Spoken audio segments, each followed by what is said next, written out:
আপনাকে শুরুতেই যেটি খুব স্বাভাবিকভাবে প্রশ্ন, আমরা আমরা যখন কথা বলছি তখন ভোটের শেষ অর্ধে প্রবেশ করেছে এবং আপনার কাছে তো জানতেই চাইবো যে ভোট কেমন দেখছেন। আমি দেখলাম আপনি আপনার সামাজিক যোগাযোগ মাধ্যমেও ঘুরে দেখলাম আপনি খুবই খোঁজ খবর রাখছেন, নানা খবর দিচ্ছেনও, পেছনে টিভি চলছে, আপনি লাইভেও নিশ্চয়ই খোঁজ খবর রাখছেন এবং ফোনেও খোঁজ খবর রাখছেন।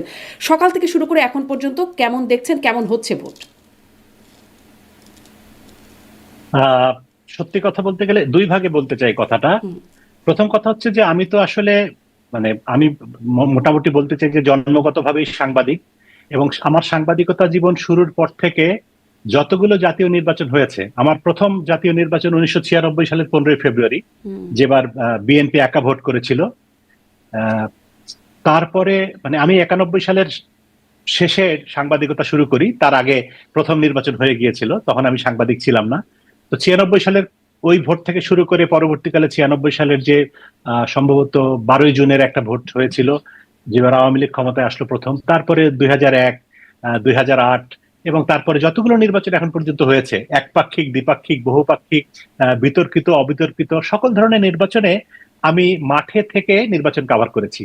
তো এই প্রথম একটি জাতীয় নির্বাচনে আমি মাঠে থেকে নির্বাচন কভার করছি না, কিন্তু একজন সাংবাদিক হিসেবে যতটুকু নির্বাচন পর্যবেক্ষণ করার, দেখার, যোগাযোগ রাখার, নির্বাচনী কর্মকর্তার থেকে শুরু করে সাধারণ ভোটার, প্রার্থী, হুম। পোলিং এজেন্ট এবং সাংবাদিক, সাধারণ মানুষ, নানা জনের সঙ্গে, আহ, বিভিন্ন ধরনের মানুষের সঙ্গে যোগাযোগ রেখে, এটা একটা সহজাত, কি বলা যায়, যে প্রবৃত্তিগত কারণেই আমি আসলে যোগাযোগটা রাখছি, কারণ ভালো লাগছে না হুম। নির্বাচনের খোঁজ খবর না পেলে। তো সেই জায়গা থেকে আমি একটু অন্য পয়েন্ট অফ ভিউ থেকে এবার নির্বাচনটা দেখছি, যে মাঠের সাংবাদিক হিসেবে নয়, কিন্তু সাংবাদিক একটা ভিন্ন পার্সপেক্টিভ থেকে আমি এবারের নির্বাচনটি দেখছি। এটি হচ্ছে প্রথম বক্তব্য। আর দ্বিতীয় হচ্ছে যে আপনি বললেন যে ভোট শুরু হয়েছে, প্রথমার্ধ পার হয়ে গিয়েছে, সকাল 7:30 থেকে যদি আমরা হিসাব করি এখন দুপুর হয়েছে। তো আমি আসলে বলতে চাই যে ভোট আসলে এখন শুরু হয়নি, ভোট শুরু হয়েছে কালকে সন্ধ্যার থেকে। হুম। কারণ এবার আমরা দেখলাম, এর আগে একটা অভিযোগ বাংলাদেশের নির্বাচন সম্পর্কে ছিল, 2018-র যে ভোটটি হয়েছিল সেখানে রাতের ভোট বলে একটা কথা ছিল, এবং সেই অভিযোগের সত্যতাও আমরা জানি কম বেশি। কিন্তু এখনকার মতো, এখন যেমন আমরা দেখতে পাচ্ছি যে সিল মারা, ব্যালট বা ইত্যাদি, ভোট কেন্দ্রের ভিতরে লোক ঢুকে নানা রকম কারসাজি করছে, এগুলি ভিডিওতে ধরা পড়ছে, এবং সেগুলি সামাজিক যোগাযোগ মাধ্যম থেকে শুরু করে মূলধারার গণমাধ্যম, যেগুলি পত্রিকা এবং টেলিভিশনে প্রচারিত হচ্ছে, 2018 সালে সেটি হয়নি। সেটি আমাদের জানতে সময় লেগেছে। মূলধারার গণমাধ্যম তো দূরের কথা, কোন ধরনের সামাজিক যোগাযোগ মাধ্যমেও 18-র নির্বাচনের সময় ওই রাতে বা তারা পরের দিন সকালে, দুপুরে হুম। আমরা কিন্তু জনাব এরকম জয় কোনো মামুন, অভিযোগ 18 পাইনি। সালের বিষয়ে বিশেষ করে আপনার কাছে জানতে চাইবো, কিন্তু একটু পরে। আপনি বলছিলেন যে হ্যাঁ, গতকাল সন্ধ্যা থেকেই শুরু হয়েছে, এটি কেন বললেন? হ্যাঁ, হ্যাঁ। তো এটি বলছি এই কারণে যে গতকাল সন্ধ্যার থেকে যখন বিভিন্ন জায়গা থেকে আমরা খবর পাচ্ছিলাম, আমরা বলতে দেশের মানুষ খবর পাচ্ছিল সামাজিক যোগাযোগ মাধ্যমে, মূলধারার পত্রিকায়, দেখছিলাম যে ভোট কেন্দ্রে বিভিন্ন জায়গায়, দেশের বিভিন্ন প্রান্তে ভোট কেন্দ্রে আহ কিছু লোক ঢুকে পড়ছে, কিছু প্রিজাইডিং কর্মকর্তা বা সহকারী প্রিজাইডিং কর্মকর্তা বা পোলিং কর্মকর্তা, তারা একটি দলের পক্ষে বা একটি গোষ্ঠীর পক্ষে সিল মারার চেষ্টা করছেন, সেখানে আবার অন্য তাদের প্রতিপক্ষরা গিয়ে হাজির হচ্ছেন, তাদেরকে হাতে নাতে ধরে ফেলছেন। এবং প্রতিটি ক্ষেত্রে যে এই জিনিসটা এবার ভালো লেগেছে আমার, সেটি হচ্ছে যে প্রত্যেকটা ক্ষেত্রে আমরা লক্ষ্য করেছি যে আইন শৃঙ্খলা রক্ষাকারী বাহিনীর সক্রিয় উপস্থিতি, তারা কোনো নীরব দর্শকের ভূমিকা পালন করেনি। এর আগে বিভিন্ন সময় বাংলাদেশে, বিশেষ করে গত 1.5 বছরে, অনেক সামাজিক অন্যায়, অনাচার, অবিচার আমরা দেখেছি, সেখানে আইন শৃঙ্খলা রক্ষাকারী বাহিনীকে নীরব ভূমিকা পালন করতে দেখেছি, দর্শকের অথবা তার ধারে কাছেও যেতে দেখিনি।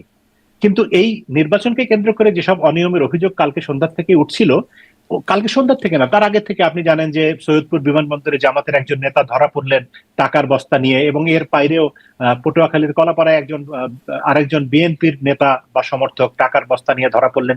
এরকম অনেক জায়গায় আইন শৃঙ্খলা রক্ষাকারী বাহিনীকে আমরা সক্রিয় দেখেছি। সেই জায়গা থেকে আমি মনে করি যে আইন শৃঙ্খলা রক্ষাকারী বাহিনীর ভূমিকাটি এই নির্বাচনকে কেন্দ্র করে খুবই ইতিবাচক, সেটি একটি ভালো দিক।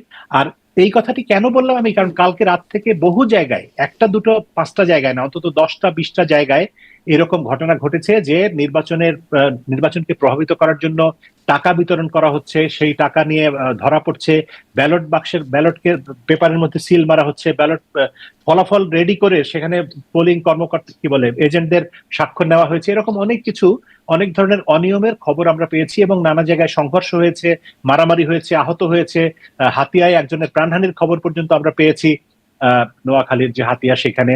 তো ফলে সব মিলিয়ে আমার কাছে যেটি মনে হয়েছে যে ভোটের যে আনুষ্ঠানিকতা, সেটি আসলে অনানুষ্ঠানিকভাবে কালকে রাত থেকে শুরু হয়েছে, আনুষ্ঠানিক ভোট শুরু হয়েছে আজকে এটা কি সকাল জয় মামুন, আপনি 7:30 থেকে। বলছিলেন যে আপনার মানে একটা বেশ দীর্ঘ অভিজ্ঞতা ভোট কাভার করার, এটা কি একটা খুব এক্সেপশনাল বা ব্যতিক্রমী একটা ঘটনা যে এরকম, নাকি আসলে আমাদের ভোটকে ঘিরে এটা একটা স্বাভাবিক রকমেরই চিত্র? ভোটকে ঘিরে স্বাভাবিক রকমের চিত্র, হ্যাঁ, এক ধরনের স্বাভাবিক রকমের চিত্র। কারণ আমরা যদি আহ নিকট অতীতের দিকে তাকাই, বিশেষ করে যেই নির্বাচনগুলি দলীয় সরকারের অধীনে অনুষ্ঠিত হয়েছে, সবচেয়ে আমরা যদি ধরি যে 2014 সালের নির্বাচন, অর্থাৎ 2008-এ তো 111 পরবর্তী তত্ত্বাবধায়ক সরকারের নির্বাচন, তারপরে যখন আওয়ামী লীগ সরকারের অধীনে প্রথম নির্বাচন হলো 2014 সালে, যেই নির্বাচনে বিএনপি নির্বাচন বর্জন করলো এবং আওয়ামী লীগ 153টি আসনে বিনা প্রতিদ্বন্দ্বিতা নির্বাচিত হলো, সেই নির্বাচনের আগের রাতে জাস্ট নির্বাচন হয়েছিল বোধহয় 30শে জানুয়ারি বা এরকম, আমার মনে নেই, 29শে জানুয়ারি বা ডিসেম্বর এরকম সময়। তার আগের রাতে কিন্তু এরকম ঘটনা ঘটেছিল, ভোট কেন্দ্রে গন্ডগোল, একজন সহকারী প্রিজাইডিং অফিসারকে পিটিয়ে বা পুড়িয়ে মেরে ফেলা হয়েছিল, এবং বহু জায়গায় এরকম গন্ডগোলের খবর আমরা পেয়েছিলাম। তো এই ঘটনাটি বাংলাদেশের ইতিহাসে এইবারই প্রথম ঘটছে তা না, কিন্তু আমি যে কথাটি বলতে চাই যে প্রতিবার যে ঘটনা ঘটে এবার সেরকম ঘটবে না বলেই তো আমরা আশা মানে করেছিলাম। ইতিহাসের কারণ সেরা বা শতাব্দীর সেরা হ্যাঁ, নির্বাচনটা হচ্ছে। আমাদের সরকার প্রধান মাননীয় প্রধান উপদেষ্টা ডক্টর মোহাম্মদ ইউনূস, যিনি নোবেল শান্তি পুরস্কার বিজয়ী হিসেবে বিশ্ব জুড়ে পরিচিত, তিনি জাতিকে প্রতিশ্রুতি দিয়েছিলেন যে এবারের নির্বাচন হবে বাংলাদেশের ইতিহাসের সেরা নির্বাচন, এবং বাংলাদেশ একটা নতুন জন্ম লাভ করবে এই নির্বাচনের ভিতর দিয়ে। তো সেক্ষেত্রে আমরা তো আশা করতেই পারি যে অতীতে যেসব ভুলভ্রান্তি হয়েছে বা অন্যায় হয়েছে, অনাচার হয়েছে, দোষ ত্রুটি হয়েছে, সেগুলো এবার হবে না। তাহলে আপনার কিন্তু কাছে আমরা যদি দেখলাম জানতে যে চাই, আপনি যখন থেকে কাভার করছেন বা তার আগের খবরও যতটুকু জানেন, এখন পর্যন্ত ইতিহাস সেরা নির্বাচন আপনার কাছে কোনটা? আচ্ছা, এখানে একটা, এই কথা তো আসলে এক কথায় উত্তর দেওয়া একটু কঠিন। আমি নির্বাচন কভার করা শুরু করেছি 96 সাল থেকে, আমি বললাম। তার আগের নির্বাচন, আহ, বাংলাদেশের প্রথম জাতীয় সংসদ নির্বাচন তো 1973 সালে, স্বাধীনতা পরবর্তী। সেই নির্বাচন নিয়েও কিন্তু নানা রকম অভিযোগ আছে। আওয়ামী লীগের তখন কোনো বিরোধী দল ছিল না, সেখানেও এই খন্দকার মোশতাককে জেতানোর জন্য হেলিকপ্টার পাঠিয়ে সেখান থেকে ব্যালট বাক্স নিয়ে এসে তাকে জেতানো হয়েছে, এরকম অভিযোগ কিন্তু আছে কুমিল্লার থেকে খন্দকার মোশতাককে জেতানোর। তো 73-এর নির্বাচন নিয়ে সেরকম অভিযোগ আছে। 79-র নির্বাচন, মানে দ্বিতীয় জাতীয় সংসদ নির্বাচন যেটি, সেখানে আমরা দেখেছি যে আমি তখন শিশু, আপনার হয়তো জন্মই হয়নি, কিন্তু তারপরেও সেই নির্বাচন নিয়ে প্রচুর অভিযোগ আছে। জিয়াউর রহমানের হ্যাঁ না ভোট নিয়ে নানা রকম অভিযোগ আছে। এবং তারপরের দুটি নির্বাচন, এরশাদ সাহেবের নির্বাচন 1986 এবং 1988, সেখানেও কিন্তু ওই যে একবার আওয়ামী লীগ অংশ নেয় না, একবার বিএনপি আওয়ামী লীগ বিএনপি কেউ অংশ নেয়নি, সেই জায়গা থেকে সেটিও বিতর্কের ঊর্ধ্বে নয়। বাংলাদেশের ইতিহাসে প্রথম বিতর্কের বিতর্কের ঊর্ধ্বের নির্বাচন হচ্ছে 1991 সালের নির্বাচন, বিচারপতি শাহাবুদ্দিনের অস্থায়ী সরকারের যে নির্বাচন, সেটি একটি খুবই সুন্দর নির্বাচন। আমি তখন সাংবাদিক না হলেও, আমি তখন সাংবাদিকতা শুরু না করলেও, আমি তখন যথেষ্ট প্রাপ্তবয়স্ক, আমি ভোট দেওয়ার সক্ষমতা অর্জন করেছি, এবং আমি দেখেছি যে সেটি সত্যিকার অর্থে একটি সুন্দর সুষ্ঠু নির্বাচন ছিল, শান্তিপূর্ণ নির্বাচন ছিল। এবং নির্বাচন পরবর্তী সরকারও কিন্তু খুব সুন্দর, অনেক এখনকার গত অনেক বছরের তুলনায় আমরা যদি বলি যে সুন্দরভাবে নির্বাচিত সরকার, এবং তারা সুন্দরভাবে রাষ্ট্র পরিচালনার দায়িত্ব পালন করেছে। আমাদের দেশে ইতিহাস না, সেরা নির্বাচন শুধু একটি না, আমি বলবো যে 1991 থেকে শুরু করে 1996-এর যে 12 জুনের নির্বাচন, বিচারপতি হাবিবুর রহমানের তত্ত্বাবধায়ক সরকার নির্বাচন, সেটিও অত্যন্ত শান্তিপূর্ণ সুষ্ঠু নির্বাচন। 1991 এবং 1996, তারপরে 2001 এবং 2008, এই দুটো নির্বাচন নিয়ে রাজনৈতিক বিতর্ক আছে। 2001 নিয়ে আওয়ামী লীগ অভিযোগ করে, 2008 নিয়ে বিএনপি অভিযোগ করে, কিন্তু আমি মনে করি এই দুটো নির্বাচনও তুলনামূলকভাবে অনেক ভালো নির্বাচন। কিন্তু এর বাইরে যতগুলো নির্বাচন হয়েছে কোনোটি ভালো নির্বাচন নয়, একদম সোজা বাংলায় বলতে গেলে। আমার কাছে তত্ত্বাবধায়ক সরকার বা অস্থায়ী সরকারের অধীনে অনুষ্ঠিত 4টি নির্বাচন, 1991, 1996, 2001 এবং 2008, সেই বিচারে যদি আপনি তুলনা করেন যে 1991, 96, 2001, 2008-এর তুলনায় এবারের নির্বাচন মোটেও ভালো নির্বাচন নয়। কারণ এখন আপনি যে বললেন দুপুর গড়িয়ে গেছে, আমি সকাল থেকে খোঁজ নিচ্ছিলাম, এই প্রথম আলোই রিপোর্ট করেছে সকাল 10টা পর্যন্ত যে 2.5 ঘন্টা ভোট, 1.5 ঘন্টা ভোট হয়েছে, এখন পর্যন্ত 5% ভোট কাস্ট হয়েছে। তারপরে আমি একটু আগেও খোঁজ নিচ্ছিলাম, বরিশাল, ঢাকা, সিলেট, রাজশাহী, অনেক জায়গায় কথা বলেছি, চট্টগ্রাম, কোন জায়গায় কিন্তু এখন পর্যন্ত 30%-এর বেশি ভোট, 30% ভোটই কাস্ট হয়নি, আবার কোন কোন জায়গায় 10% হয়নি। তো সেই বিবেচনায় আমি মনে করি যে ভোটারের উপস্থিতিও যদি বিচার করেন আপনি, দিন শেষে 4টা পর্যন্ত ভোট, তাতে হয়তো আমার ধারণা 40-45%, মানে 50%-এর নিচে ভোট কাস্ট হবে, এটি আমার ধারণা। আর শ্রেষ্ঠ নির্বাচন যদি আপনি বলেন যে আওয়ামী লীগ সরকার যে নির্বাচনগুলি করেছে 2014, 2018 বা 2024, যেখানে একা নির্বাচন করেছে, বা 2018-তে বিএনপি ছিল বটে, কিন্তু সেটি ওই যে রাতের ভোটের কারণে কলঙ্কিত নির্বাচন, সেই নির্বাচন কোনো সুন্দর নির্বাচন নয়। সেই সব বিবেচনা, সেই সব নির্বাচনের চেয়ে আজকের নির্বাচন ভালো হচ্ছে। ভালো হচ্ছে, জি। জয় কিন্তু মামুন, আপনার কাছে হচ্ছে কিন্তু মানে না, কিন্তু আমি শেষ করতে চাই আচ্ছা, এখানে এই শেষ বাক্যটা। করেন। আওয়ামী লীগ সরকারের নির্বাচনের তুলনায় আজকের নির্বাচন ভালো, কিন্তু বিগত যে 4টি নির্বাচনের কথা বললাম, 91, 96, 2001, 2008, সেই নির্বাচনের তুলনায় এটি কোনো ক্রমেই ভালো নির্বাচন নয়, বরং অনেক কম মানের। ওইগুলিতে যদি আপনি 100-তে 90 দেন, এখানে আপনি 150-60-এর বেশি আমি দিব না।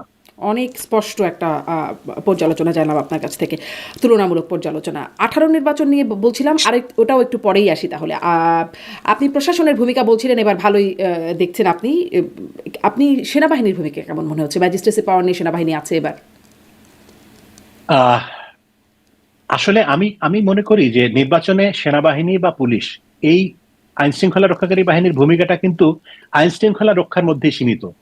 ভোট কেন্দ্রের ভিতরে ভোট জালিয়াতি হচ্ছে বা ফলাফল পরিবর্তন করা হচ্ছে, এটি প্রশাসনের প্রশাসনের বলতে আইন শৃঙ্খলা রক্ষাকারী বাহিনীর দায়িত্ব না। এটি রিটার্নিং কর্মকর্তা, প্রিজাইডিং কর্মকর্তা, পোলিং কর্মকর্তা বা অন্য যারা আছেন সহকারী, তাদের দায়িত্ব। আইন শৃঙ্খলা রক্ষাকারী বাহিনীর মূল দায়িত্বটা হচ্ছে যে যখন কোথাও কোনো অনিয়মের অভিযোগ পাওয়া যায়, কোনো প্রার্থী বা কোনো ভোটার বা কেউ কোনো সমর্থক যদি অভিযোগ করেন যে ওখানে গন্ডগোল হচ্ছে, ওখানে ভোট দিতে বাধা দেওয়া হচ্ছে, তখন তারা একটা কার্যকর ভূমিকা নেয়। সেখানে তারা মানুষ যাতে ভোট দিতে পারে সেই পরিস্থিতি তৈরি করার দায়িত্ব তাদের। সেই জায়গা থেকে তাদের মূল কাজটাই হচ্ছে আসলে মানুষকে ভোট দেওয়ার পরিবেশ তৈরি করে দেওয়া, বা যদি কেউ ভোট দিতে বাধা দেয় সেই বাধাটাকে দূর করে দেওয়া।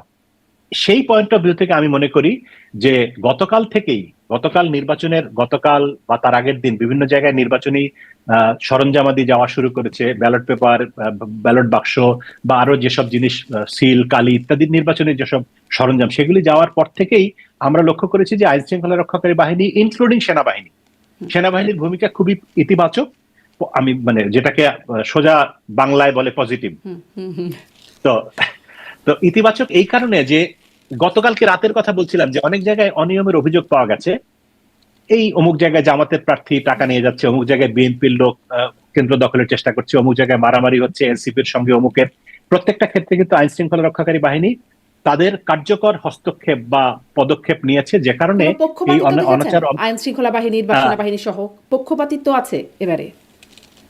এখন পর্যন্ত ওইরকম অ্যাপারেন্টলি না, পক্ষপাতিত্ব নেই। কিন্তু একটা জিনিস মনে হয় কি, যে আমি মনে করি যে নির্বাচনকালীন কার্যকলাপ, নির্বাচনের কর্মকাণ্ড চলার সময় প্রশাসন যদি অন্যায়ের বিপক্ষে থাকে বা কোনো একজন নির্যাতিত মানুষের পক্ষে থাকে, সেই নির্যাতিত দল হতে পারে, প্রার্থী হতে পারে, ব্যক্তি হতে পারে, প্রতিষ্ঠান হতে পারে, তার পক্ষে দাঁড়ানোটাই আসলে নিরপেক্ষতা। তিনি যদি বলেন যে না, নিরপেক্ষ মানে আমি কারো পক্ষেই যাব না, তাহলে না। সেই জায়গা থেকে আমি মনে করি যে এবার প্রশাসন এবং পুলিশের ভূমিকা হচ্ছে তারা নির্যাতন এবং অন্যায়ের বিপক্ষে একটা অবস্থান অ্যাপারেন্টলি নিয়েছে কালকে রাত থেকে সেই ঘটনাটি আমার কাছে মনে হয়েছে। মানে আরো যদি পরিষ্কার করে বলি, কথা সেই ভূমিকায় তারা আছে। হ্যাঁ, না, আরো যদি পরিষ্কার করে বলি, যেমন ধরেন আমি একটু পুরনো পিছন দিকে তাকাতে চাই, যে 2008-এর নির্বাচনের কথা আমরা বলছিলাম একটু আগে, যে সুষ্ঠু নির্বাচন। সেই নির্বাচনে আমি তখন একটা টেলিভিশন স্টেশনে এরকম আপনার মতো একটা লাইভ অনুষ্ঠান কভার করছিলাম। তখন আমার সঙ্গে আমার অতিথি ছিলেন নূর মোহাম্মদ সাহেব, তখনকার আইজিপি। তো আমরা লাইভ টক শো চলছিল, তখন ওনার কাছে ওয়াকিটকিতে খবর আসলো যে অমুক চট্টগ্রামের কোনো একটা জায়গায় একটি দলের একজন প্রার্থী বা তার সমর্থক টাকা নিয়ে ধরা পড়েছে, এবং উনি লাইভেই ওয়াকিটকিতে ইনস্ট্রাকশন দিচ্ছিলেন পুলিশের কর্মকর্তাদেরকে কি করতে হবে না করতে হবে, এবং সেটি টেলিভিশনেও সঙ্গত কারণেই প্রচারিত হচ্ছিল। এবং এরকম আরো কয়েকটা জায়গায় টাকা নিয়ে ধরা পড়লো, এবং তখনই আমরা একটা বুঝতে পেরেছি যে পুলিশ প্রশাসনের অবস্থান হচ্ছে পরিষ্কার, যে তারা কোনো রকম অন্যায় হতে দেবে না। আমার ঠিক এই ঘটনাটাই গতকালকে মনে পড়লো না, যে মানে টাকা নিয়ে ধরা পড়ছেন, তখন আইজিপি কে কেন ফোন করতে হচ্ছে? তাদের কাছে তো ইনস্ট্রাকশন আগেই থাকে যে টাকা নিয়ে ধরা পড়লে কি করতে হবে। মানে উপর মহল থেকে কি কোনো ইনস্ট্রাকশন আসার প্রয়োজনের জন্য বসে থাকেন? কিন্তু তারপরে হয় কি, বাংলাদেশে আসলে ওই যে শেখ হাসিনাকে একবার এক প্রশ্ন করে আমি একটু বকা খেয়েছিলাম, সেটি হচ্ছে যে কেন সব কাজ আপনাকেই করতে হয়, আপনার এই সভাসদ দল কি করে? বাংলাদেশের নিয়ম হচ্ছে পুলিশের যে কোনো একটা সাধারণ চোর আসামি ধরতে গেলেও ওই ওসি জিজ্ঞেস করবে এসপি কে, এসপি জিজ্ঞেস করবে ডিআইজি কে, কমিশনার জিজ্ঞেস করবে আইজি কে, এরকম একটা ঘটনা ঘটে। সেই কারণে বাংলাদেশে আসলে টপ মোস্ট ব্যক্তিকেই বেশিরভাগ ক্ষেত্রে নির্দেশনা দিতে হয়। তো আমি আইজির কথাটা বললাম সেই কারণে, মানে যে তিনি নির্দেশনা দিচ্ছিলেন কি কি করতে হবে। গতকালকেও আমরা দেখলাম যে পুলিশ প্রশাসনের তরফ থেকে বা সেনাবাহিনীর তরফ থেকে অথবা সরকারের শীর্ষ মহল থেকে এরকম নির্দেশনা পরিষ্কার ছিল যে যেখানেই যারা অন্যায় করতে যাবে, সে বিএনপি না, জামাত না, এনসিপি না, আওয়ামী লীগ না, কোন দল, সেটা তোমার দেখার দরকার নাই। তোমরা নির্বাচনটা যাতে সুষ্ঠুভাবে হয়, মানুষ যাতে ভোট দিতে পারে এবং কেউ যেন অন্যায় করতে না পারে। এবং সেখানে আমরা কি দেখলাম? আমরা দেখলাম যে 10টা ঘটনা যদি ঘটে তার মধ্যে 8টা ঘটনা ঘটিয়েছে জামাত, মানে অনিয়মের ঘটনা। সেই জায়গা থেকে এটা একটা পরিষ্কার যে দুদিন আগেও কিন্তু একটা মানুষের মধ্যে একটা কনফিউশন ছিল যে সরকার না যেন জামাতের পক্ষে অবস্থান নেয়, কারণ জামাতের জোটের অংশীদার হচ্ছে এনসিপি, যারা এই সরকারের নিয়োগকর্তা। প্রফেসর ইউনূস যাদের কথা বলেছেন যে আমার নিয়োগকর্তা ছাত্ররা, সেই ছাত্রদের দল হচ্ছে এনসিপি। তার মানে হচ্ছে যে সরকারের একটা অংশ বা সরকারের বিরাট অংশ জামাতের প্রতি বা এনসিপির প্রতি বা ওই জোটের প্রতি একটু টিল্টেড থাকতে পারে, সেরকম একটা আশঙ্কা বিএনপি বা অন্য অনেক বিএনপি সমর্থক বা অন্য অনেক মানুষের ভিতরে ছিল। কিন্তু গতকালকের এইসব ঘটনাবলীর মধ্যে দিয়ে হয়তো তারা একটু আশ্বস্ত হতে পারবে যে না, সরকার হয়তো জামাতের পক্ষ অবলম্বন করেনি, তারা একটা ন্যায্য জায়গায় আছে। এটা আমার কাছে এখন পর্যন্ত মনে হচ্ছে। জয় মামুন, আপনি বলছিলেন 10টার মধ্যে 8টা ঘটনায় জামাত অনিয়মের অভিযোগের মধ্যে আপনি উল্লেখ করছিলেন, মানে খুব উল্লেখযোগ্য, এর মধ্যে উল্লেখযোগ্য ঘটনা কোনগুলো যেগুলো আসলে আপনার মনে হয় ভোটে খুব প্রভাব ফেলতে পারে? অনিয়ম, আচ্ছা, অনিয়মের ঘটনা, এই যে টাকা নিয়ে ধরা পড়া, আমি তো আসলে ধরেন ঢাকা 15 আসন যেখানে জামায়াতের আমির ডক্টর শফিকুর রহমান সাহেব নিজে প্রার্থী, তার এলাকাতেই একটা এরকম ঘটনা ঘটেছে, যেটি জামায়াতের আমির অথবা ধরেন বিএনপির চেয়ারম্যান তারেক রহমান, তার নির্বাচনী এলাকায় যদি একটা অন্যায়ের চেষ্টা করেন উনি নিজে, তারেক রহমান সাহেব যদি তার নির্বাচনী এলাকায় অন্যায়ের চেষ্টা করেন, এটা কিন্তু তার দলের উপরে একটা বিরাট নেতিবাচক প্রভাব পড়বে।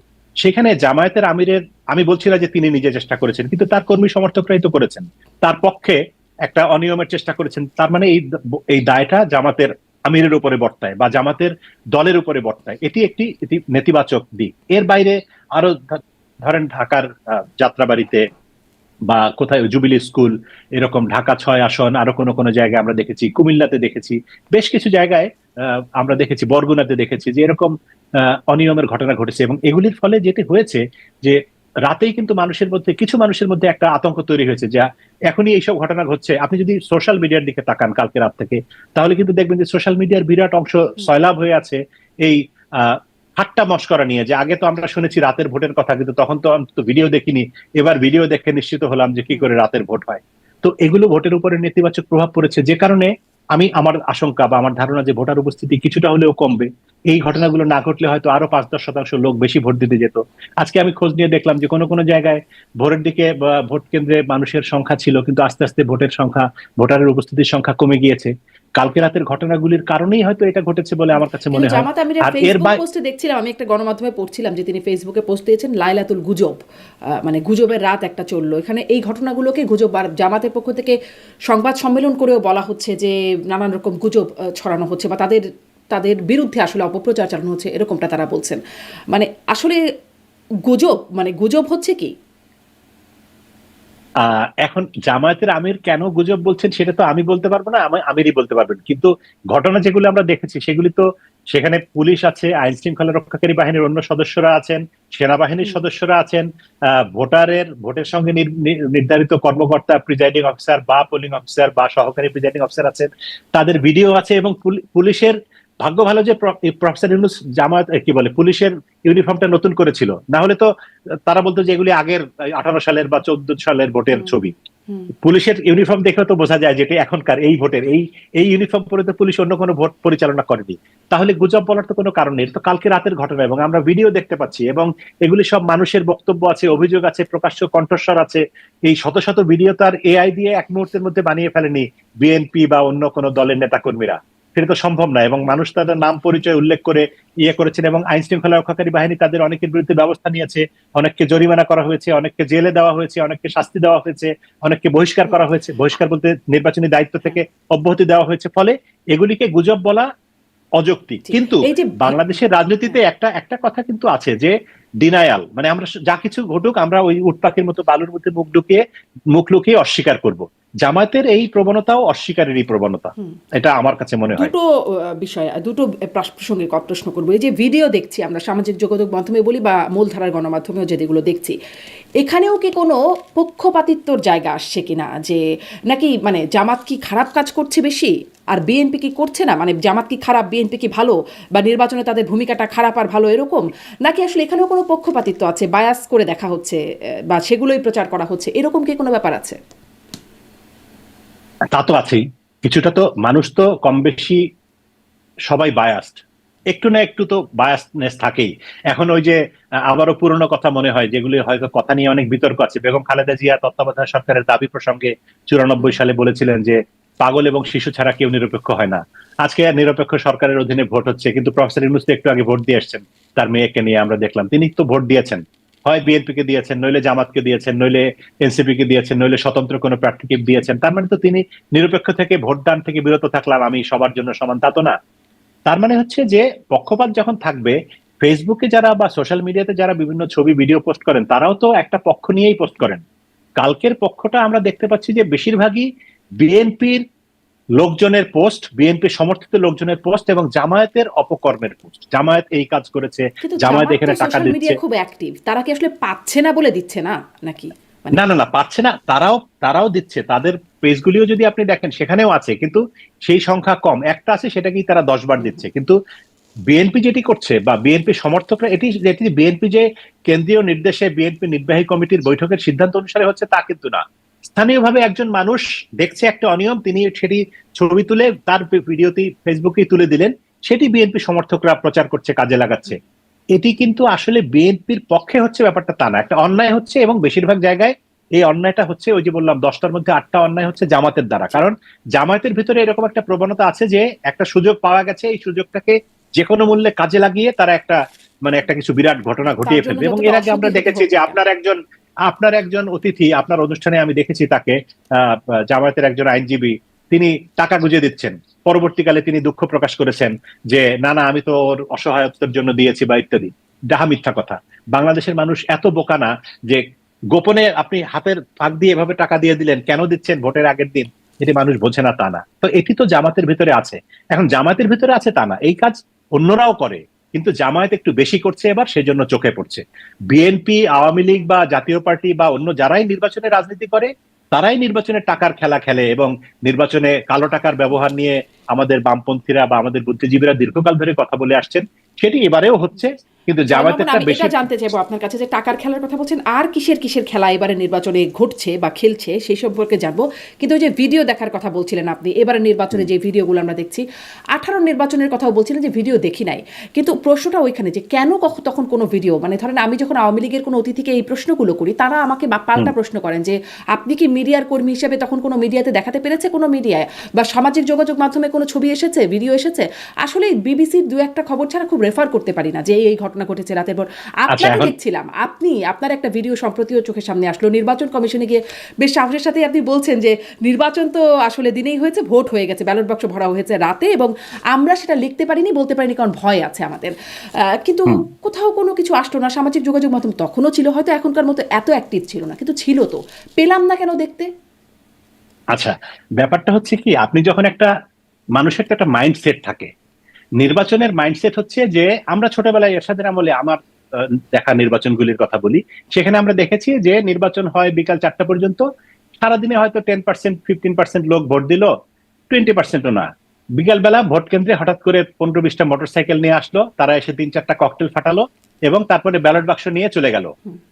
পরের দিন ফলাফল আসলো, তখন রাতেই ফলাফল হতো না, তখন পরের দিন ফলাফল আসলো, দেখা গেল যে ওই কেন্দ্রে ভোট কাস্ট হয়েছে 70 বা 75%, এবং জাতীয় পার্টির প্রার্থী লাঙ্গল পেয়েছে 90% ভোট, আর বিএনপি 2%, আওয়ামী লীগ 3%, বা ওই অন্য প্রার্থীরা এরকম ভোট পেয়েছে। এটা ছিল তখনকার নির্বাচনী কালচার, মানে নির্বাচনী কালচার বলতে ভোট কেন্দ্র দখলের কালচার। এবং পরবর্তীকালে ধরেন আমাদের সময়ের খুব আলোচিত কতগুলো নির্বাচন ছিল, যেমন ঢাকা 10, হালু সাহেবের নির্বাচন, মাগুরার উপনির্বাচন, এরকম কারচুপি মানে হচ্ছে কেন্দ্র দখল, অথবা ভোটারদেরকে কেন্দ্রে আসতে না দেওয়া, যারা মারা গেছে তাদেরকেও তাদের ভোটারেও মানে ভোট দিয়ে দেওয়া, এইরকম ভাবে কারচুপি হতো। কিন্তু একটা দিনের বেলার ভোট যে রাত্রেবেলা আগের রাতে সিল মেরে বাক্সের মধ্যে ভরে রাখা যেতে পারে, এই ধারণাটাই তো সাধারণ মানুষের ছিল না। এটা নেগেটিভ অর্থে কিছু ক্রিয়েটিভ ধারণা থাকে না, এটি হচ্ছে নেতিবাচক অর্থে অত্যন্ত ক্রিয়েটিভ ধারণা, যে কেউ কল্পনাও করতে পারবে না যে আগের রাতে এটা ঘটনা ঘটে গেল।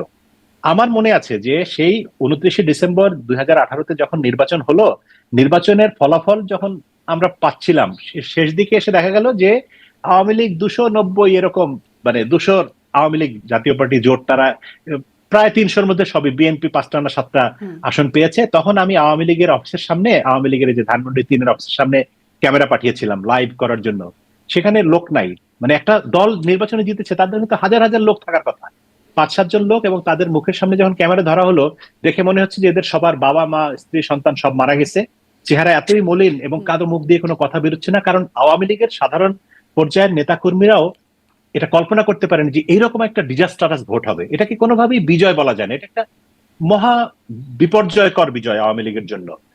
কিন্তু ব্যাপারটা হচ্ছে, এই ঘটনাগুলো যারা ঘটিয়েছে তখন, তাদের পরিকল্পনা বা ষড়যন্ত্র এতই সূক্ষ্ম ছিল যে কারো পক্ষে কল্পনা করা সম্ভব ছিল না যে এই ঘটনাটা ঘটতে পারে। কিন্তু তারপরেও আমি বলি, সাংবাদিক হিসেবে আমি দায়িত্ব নিয়ে বলছি যে কিছু কিছু মানুষ, প্রশাসনের ভিতরেই কিছু কিছু মানুষ কিন্তু তার 2-1টা ভিডিও করে রেখেছে, তারা সেগুলো তখন প্রচার করার সাহস পায়নি। কারণ আমি যেমন সংবাদ সম্মেলনে নির্বাচন কমিশনে বলেছিলাম যে আমরা জানি কি ঘটনা ঘটছে, কিন্তু আমরা প্রচার করিনি, কারণ আমরা জানি গণমাধ্যমের স্বাধীনতা কতটুকু, কার পক্ষে কতটুকু বলা যাবে।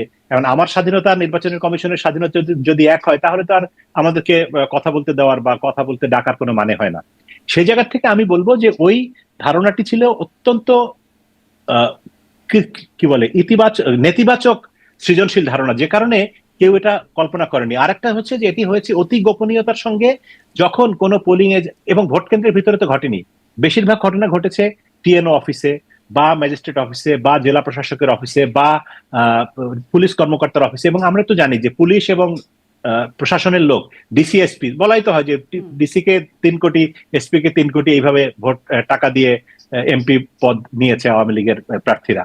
তো সেখানে তারা তাদের কক্ষের ভিতরে কোনো কোনো জায়গায় সীমান্তরক্ষী বাহিনী বা অন্য সামরিক প্রশাসনের অন্যান্য লোকজন জড়িত ছিল, আইন শৃঙ্খলা, তারা অতি গোপনে এই কাজটি করেছে, এবং যারা করেছে তারা কোন রকম সাক্ষ্য প্রমাণ এগুলি রাখেনি, যে কারণে এটা সঙ্গে সঙ্গে তাৎক্ষণিকভাবে গণমাধ্যমে বা সামাজিক মাধ্যমে আসেনি। আর তখন তো ভয়ও ছিল যে আসলে কি হবে না হবে, আওয়ামী লীগের একচ্ছত্র আমল, একচ্ছত্র শাসনের আমল। কিন্তু পরবর্তীকালে তো আস্তে আস্তে আস্তে আস্তে আসতে শুরু করেছে বিষয়গুলো।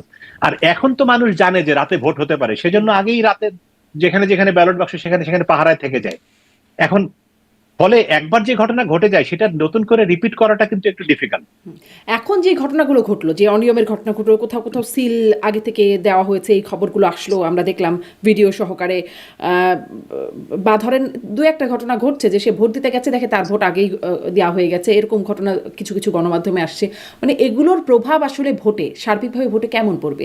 খুব কি আসলে উল্লেখযোগ্য রকমের প্রভাব আছে এগুলোর? না, এগুলোর খুব একটা উল্লেখযোগ্য প্রভাব নেই, কারণ যে কোনো নির্বাচনেই আমরা ওই যে সাংবাদিকরা একটা শব্দ খুব ব্যবহার করি যে কোনো ঘটনা, নির্বাচন বা ইত্যাদি ক্ষেত্রে, যে কিছু বিচ্ছিন্ন ঘটনা ছাড়া নির্বাচন সাধারণভাবে সম্পন্ন হয়েছে। কিছু বিচ্ছিন্ন ঘটনা আমাদের সাংবাদিকদের খুব প্রিয় শব্দ। তো এই কিছু বিচ্ছিন্ন ঘটনার মধ্যে এগুলো পড়ে। আসলেই এগুলো বিচ্ছিন্ন ঘটনা, কারণ একটা নির্বাচনে 100% মানুষ কোনোদিন ভোট দেয় না। 70%, 75%, 80% মানুষ যদি ভোট দেয়, সেখানে 2, 4, 5% অনিয়ম হতে পারে, সেটাতে দোষের কিছু নাই। কিন্তু আমি মনে করি যে একটা নির্বাচন তখনই বেশি অংশগ্রহণমূলক হবে, বেশি সুন্দর হবে, জবাবদিহিতামূলক হবে, যখন ভোটারের উপস্থিতি অনেক বেশি হবে। যেমন ধরেন আমরা যদি 2008-এর নির্বাচন বলি, সেখানে একদম 75 না 78% মানুষ ভোট দিয়েছিল, বাংলাদেশের নিকট অতীতের সবচেয়ে সুন্দর নির্বাচন, যেখানে এত বেশি মানুষের উপস্থিতি, যে মানুষের উপস্থিতির কারণেই কিন্তু অনিয়ম কমে যায়।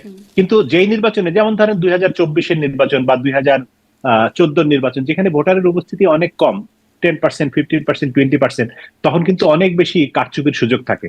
100 মানুষ যদি ভোট কেন্দ্রে, 100 মানুষের মধ্যে যদি 80 জন ভোট কেন্দ্রে গিয়ে লাইনে দাঁড়িয়ে থাকে, তখন তো কার ভোট আরেকজন দিয়ে দিবে? আপনি আছেন তো এখানে, আপনার ভোট আরেকজন দিতে গেলে তো এখানে গন্ডগোল লেগে যাবে। সেই জন্য ভোটারের উপস্থিতিটাই আসলে সবচেয়ে বেশি নিয়ন্ত্রণ করে যে ভোটটা কেমন হবে। ভোটারের উপস্থিতি যত কম হয়, ভোটে অনিয়মের আশঙ্কা তত বেশি থাকে। কি মনে হয় ভোট এবারের ভোটে পড়তে যাচ্ছে? এখন পর্যন্ত, দুপুর পর্যন্ত আমি যা দেখলাম সকাল থেকে, তাতে আমার মনে হয় যে ওভারঅল 45-50% সর্বোচ্চ, মানে 50 ক্রস করবে বলে আমার মনে হয় না। না, এটা ভালো মাত্রা না। বাংলাদেশে যে কোনো তত্ত্বাবধায়ক সরকারের নির্বাচনে 70-75% ভোট পাওয়া উচিত, কিন্তু সেখানে 40% ভোট তো আওয়ামী লীগের আমলেও বলতে গেলে ওই রকম এককভাবে একা আওয়ামী লীগ নির্বাচন করেও তো এরকম এর কাছাকাছি ভোট পড়েছে, মানুষ দিয়েছে, বা হ্যাঁ পড়েছে হয়তো 25% দেখিয়েছে 45-50%। কিন্তু এবারের ক্ষেত্রে তো আমরা আশা করেছিলাম যে যে কথা একটু আগে বলছিলাম যে আমাদের প্রধান উপদেষ্টা তো বলেছিলেন যে বাংলাদেশে সেনা নির্বাচন হবে, সেক্ষেত্রে এখানে তো 80% ভোট পড়ার কথা। এবং আরেকটা জিনিস যে এবার তো আমরা দেখতে পাচ্ছিলাম যে ইয়াং জেনারেশন, যাদেরকে আমরা জেনজি বা ইত্যাদি বলি, তারা তারা অনেক বেশি সক্রিয় ভোটের ক্ষেত্রে। ফলে তাদের সবাই ভোট দিতে যাবেন, আহ, প্রবীণরা ভোট দিতে যাবেন, যারা গত 15 বছর বা বিভিন্ন সময়ের কথা বলা হয় যে এই সময় তারা ভোট দিতে পারেনি, সব মানুষের ভোট দিতে যাওয়ার কথা। সেক্ষেত্রে তো 70-75% মানুষের ভোট দিতে যাওয়াই স্বাভাবিক। ইভেন আপনি যদি আওয়ামী লীগের অংশ বাদও দেন, আওয়ামী লীগ বলছে নো ভোট নো ভোট, ঠিক আছে, আওয়ামী লীগের নেতৃত্বের ডাকে সাড়া দিয়ে আওয়ামী লীগের সমর্থকরা যদি নাও যায়, 30% ধরলাম আমরা আওয়ামী লীগের ভোট আছে সলিড, 30% যদি নাও যায়, তারপরে তো 70%। তো সেই 70% ভোট তো হচ্ছে না 70-এর, মানে কিন্তু আওয়ামী লীগের ভোটাররা তো ভোট দিতে গেছে। আমরা তো দেখেছি যে আওয়ামী লীগের সমর্থকদেরও বিরাট অংশ অনেক জায়গায় ভোট দিতে গেছে, অনেক জায়গায় যায়নি। কিন্তু ভোটারের উপস্থিতি যে রকম বাংলাদেশের ইতিহাসের সেরা নির্বাচনের জন্য যতখানি উপস্থিতি হওয়া দরকার, সেরকমটা হয় না বলে ততখানি বলছেন। উপস্থিতি আমরা জয় দেখছি না। মামুন, আপনি আপনার ফেসবুকে লিখছিলেন, দেখলাম যে মানে এই যে আওয়ামী লীগের যে ভোট বর্জনের ডাক, সেটির একরকম সমালোচনাই করছেন। আপনি শেষে বলছেন যে এই যে এরকম ডাক দিয়ে আসলে আপনারা কার পারপাস সার্ভ করছেন, মানে আওয়ামী লীগ কার পারপাস সার্ভ করছে, এই উত্তরটা কি আপনার কাছে আছে যে আসলে কার পারপাস তারা সার্ভ করছে? না না, এটা আসলে আমি বলি এটার একটু ব্যাখ্যা দেওয়ার দরকার আছে। এটা কারো পারপাস সার্ভ করা বলতে কি, আমি যেটা মনে করি সেটা হচ্ছে যে নির্বাচন একটি গণতান্ত্রিক প্রক্রিয়া। নির্বাচনের মাধ্যমে যে সরকার ক্ষমতায় আসবে তারা জনগণের ভোটে ক্ষমতায় আসবে। সেই গণতন্ত্রের কিছু সমস্যা আছে, বেসিক সমস্যা। আমি একটা জিনিস বলি যে একটা জায়গায় যদি 2জন প্রার্থী থাকে এবং 3জন ভোটার থাকে, 2জন যাকে ভোট দিবে সেই তো নির্বাচিত। এটাই গণতন্ত্র। গণতন্ত্রে এর বাইরে কোনো ফর্মুলা নাই। ভোটার 10জন কিন্তু ভোট দিয়েছে মাত্র 2জন বা 3জন, সেখানে 2জনের ভোট যে পাবে সেই নির্বাচিত। বাকি 7জন যে নির্বাচন বর্জন করলো তাতে গণতন্ত্রের কিছু যায় আসে না। হ্যাঁ, এখন আপনি মানুষের পারসেপশন অনুসারে নির্বাচনটা কম গ্রহণযোগ্য হতে পারে, কিন্তু আপনাকে তো একটা ফর্মুলার ভিতর দিয়ে যেতে হবে। সেই ফর্মুলা হচ্ছে যে জনগণের ভোটে নির্বাচিত প্রতিনিধি রাষ্ট্র পরিচালনা করবে, এটি আমি বিশ্বাস করি। সেই জায়গা থেকে আমি মনে করি যে আওয়ামী লীগ বা আওয়ামী লীগের নেতৃত্ব, আওয়ামী লীগের কেন্দ্রে সমর্থকরা কি মনে করে, যে তারা কি চায় যে প্রফেসর ইউনূসের সরকার আরো 5 বছর 10 বছর 50 বছর 100 বছর কন্টিনিউ করুক? তা তো না। তার মানে এদেশে একটা পরিবর্তন হতে হবে। এখন পরিবর্তনটা কিভাবে হবে? সবচেয়ে সহজ পরিবর্তন হচ্ছে ভোটের মাধ্যমে। এখন আপনি ভোট হলে বিএনপি ক্ষমতায় আসবে, জামাত ক্ষমতায় আসবে, বা অন্য কোনো দল ক্ষমতায় আসবে, আপনি ক্ষমতায় আসবেন, আমি ক্ষমতায় আসবো, যেই ক্ষমতায় আসুক, তখন তো দেশ একটা গণতান্ত্রিক প্রক্রিয়ার ভিতরে ঢুকবে।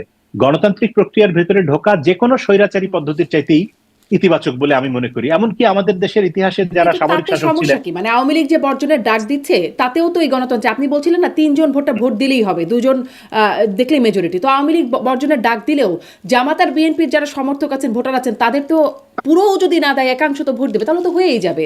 তাহলে তাদের ডাক না না, মানে হয়ে যাবে। কিন্তু আমি ওই লেখাটা যখন লিখেছি তার আগে একটা বক্তব্য আমি দেখেছিলাম সজীব ওয়াজেদ জয়ের, সাবেক প্রধানমন্ত্রীর ছেলে শেখ সজীব ওয়াজেদ জয়। তিনি বলেছেন, আপনি আওয়ামী লীগ সমর্থন করেন কি না করেন, যদি বাংলাদেশকে ভালোবাসেন তাহলে আপনি ভোট কেন্দ্রে যাবেন না।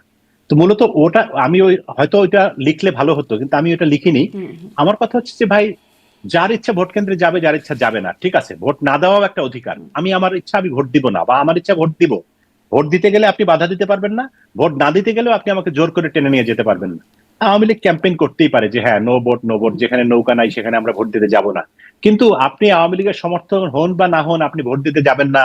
এবং এইখানে একদিকে তারা আবার অন্যদিকে তারা বলছেন কিন্তু আপনার না ভোট দিতে হবে, এই সংবিধান ইত্যাদি ইত্যাদি সব সংরক্ষণ করতে হবে।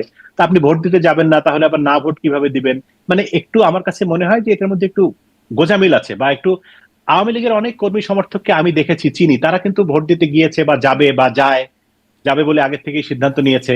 এবং তারা মনে করে যে হ্যাঁ, ভোট দিলে যদি একটা রাজনৈতিক সরকার আসে তাহলে হয়তো তাদের অবস্থা এখনকার চাইতে একটু বেটার হবে। এখন যে একটা দমবন্ধ সাফোকেটিং অবস্থা আওয়ামী লীগের নেতা কর্মীদের, তারাও মনে করে যে একটা নির্বাচিত সরকার আসলে হয়তো তাদের পরিস্থিতি বেটার হবে। বিএনপি জামাত দুই দলই বলেছে যে যত মিথ্যা মামলা আছে সেগুলি প্রত্যাহার করা হবে। এটাও তো একটা আশ্বাস তাদের জন্য, তাদের একটা স্বস্তির জায়গা, যে যদি ভোট হয়, যদি অমুক জিতে তমুক জিতে, এ জিতে বি মানে জিতে, আমাদের জন্য স্বস্তির জায়গা হবে। এই তো জন্য কি সেই আওয়ামী জায়গা লীগ থেকে মানে একরকম ওই একটুখানি নো ভোটের ক্যাম্পেইন, তারপরে খুব যে সক্রিয় কিছু করছে তা না, এটাও কি তাদের একটা? না না, এটা হ্যাঁ। হ্যাঁ, এইখানে আমার কাছে যেটা মনে হয় যে আওয়ামী লীগ বলে একটা একটা ক্যাম্পেইন জারি রেখেছে যে নো ভোট নো ভেট, কিন্তু তারা কিন্তু বলেনি যে আমরা ভোট প্রতিহত করব না। হুম। বা আমরা ভোট হতে দিব না, আমরা ভোট কেন্দ্রে আগুন জ্বালিয়ে দিব, বা যারা ভোট দিতে যাবে তাদেরকে আমরা ঠ্যাং ভেঙে দিব, সেরকম কিছু বলেনি। তারা বলছে যে আমরা ভোট কেন্দ্রে যাব না, আওয়ামী লীগের সমর্থকরা যেন ভোট দিতে না যায়, এই আহ্বানটা জানিয়ে তারা চুপচাপ বসে আছে। কিন্তু তারাও জানে যে আওয়ামী লীগেরও একটা নির্দিষ্ট অংশ, কিছু অংশ, সেটা কম না বেশি আমি জানি না, সেটা ভোটের পরে বোঝা যাবে, যে তারা ভোট দিতে যাবে। এবং তারা মনেও করে যে হ্যাঁ যাক না, অসুবিধা কি। কিন্তু তাদের রাজনৈতিক একটা স্ট্যান্ড থাকে না সবার। বাংলাদেশের সমস্যা, বাংলাদেশের না, পলিটিক্সের সমস্যা হচ্ছে পলিটিশিয়ানরা মুখে যা বলেন অন্তরে তো তা বিশ্বাস করেন না। আওয়ামী লীগেরও একটা বিরাট অংশ মনে করে যে হ্যাঁ, ইউনূস সরকার বিদায় হোক, একটা রাজনৈতিক সরকার আসুক ক্ষমতায়, অমুক আসলে ভালো হয় তাদের জন্য, বা তমুক আসলে কম ভালো হয়, অমুক আসলে বেশি ভালো হয়, এটা তারা মনে করে। কিন্তু রাজনৈতিক অবস্থান কে হচ্ছে যে তারা আসলে আসলে এই আওয়ামী লীগের জন্য ভালো হয়? এইটা আমার কাছে যেটা মনে হয় যে আওয়ামী লীগের বেশিরভাগ সাধারণ কর্মী সমর্থক মনে করেন যে বিএনপি আসলে তাদের জন্য বেশি ভালো হয়।